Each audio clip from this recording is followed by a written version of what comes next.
ದರ್ಶನ್ ಸರ್ಗಿಂತ ಶಾಂತರ ಪಟ್ಟು ಶ್ರೀಮಂತರು ಇದಾರೆ, ಬೇಜಾನ್ ಜನ ಇದಾರೆ. 10 ಜನ ಅಭಿಮಾನಿಗಳು ಇರಲ್ಲ ಅವ್ರಿಗೆ. ಅಭಿಮಾನಿಗಳು ಅನ್ನೋದು ನೀವು ದುಡ್ಡು ಕೊಟ್ಟು ಅಥವಾ ಇನ್ನೇನೋ ಕೊಟ್ಟು ಇನ್ನೇನೋ, ಈಗ ನನ್ನನ್ನೇ ಉದಾಹರಣೆಗೆ ತಗೊಳ್ಳಿ.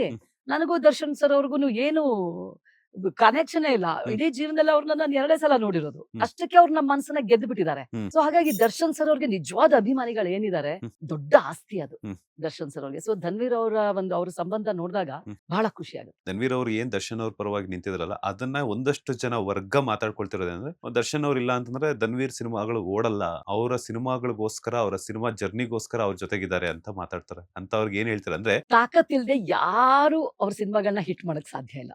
ಎಂಥ ದೊಡ್ಡ ದೊಡ್ಡ ದೊಡ್ಡ ಆಕ್ಟರ್ ಗಳ ಮಕ್ಕಳೇ ಫ್ಲಾಪ್ ಆಗಿರೋದನ್ನ ನೋಡಿದೀವಿ. ಅಟ್ಟರ್ ಫ್ಲಾಪ್ ಆಗಿ ಹೋಗಿದ್ದಾರೆ.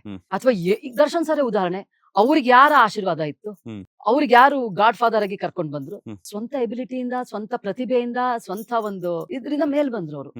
ಇನ್ನು ಎಷ್ಟೋ ಜನ ಇದ್ದಾರೆ ನಮ್ ಕನ್ನಡ ಇಂಡಸ್ಟ್ರಿನಲ್ಲೇ ತಗೊಳ್ಳಿ, ಎಷ್ಟೋ ಜನ ಇದ್ದಾರೆ ಸೂಪರ್ ಹೀರೋಗಳಾಗಿಲ್ವಾ? ಅವ್ರನ್ನ ಯಾರು ಮೇಲೆ ಎತ್ತಿದ್ರು? ನಿಮ್ಮಲ್ಲಿ ಪ್ರತಿಭೆ ಇದ್ರೆ ಹೊರಗ್ ಬಂದೇ ಬರುತ್ತೆ. ಪ್ರತಿಭೆ ಇಲ್ಲ ಅಂತಂದ್ರೆ ಯಾರ್ ಪುಷ್ ಮಾಡಿ ಯಾರು ಏನೇ ಮಾಡಿದ್ರು ದೊಡ್ಡ ದೊಡ್ಡ ದೊಡ್ಡ ಆಕ್ಟರ್ ಗಳ ಮನತನದ ಮಕ್ಕಳೇ ಪಾಪ ಮುಂದ್ ಬರಕ್ ಆಗಿಲ್ಲ. ಸೊ ಹಾಗಾಗಿ ಆ ಮಾತಲ್ಲಿ ನನಗೆ ಖಂಡಿತವಾಗಿಯೂ ನಂಬಿಕೆ ಇಲ್ಲ. ಹಾಗಾಗಿದ್ರೆ ಯಾರು ಬೇಕಾದ್ರೂ ಆ ಕೆಲಸ ಮಾಡ್ತಾ ಇದ್ರು. ಎಷ್ಟು ಜನ ಇವತ್ತು ನಮ್ಮ ಹೀರೋಗಳು, ಹೀರೋಯಿನ್ ನನ್ ಜೀವನ ಆದ್ರೂ ಕೊಟ್ಟು ಒಂದು ದೊಡ್ಡ ಆಕ್ಟರ್ ಆಗ್ಬೇಕಂತ ಆಸೆ ಪಡ್ತಾ ಇಲ್ಲ ಅಲ್ವಾ?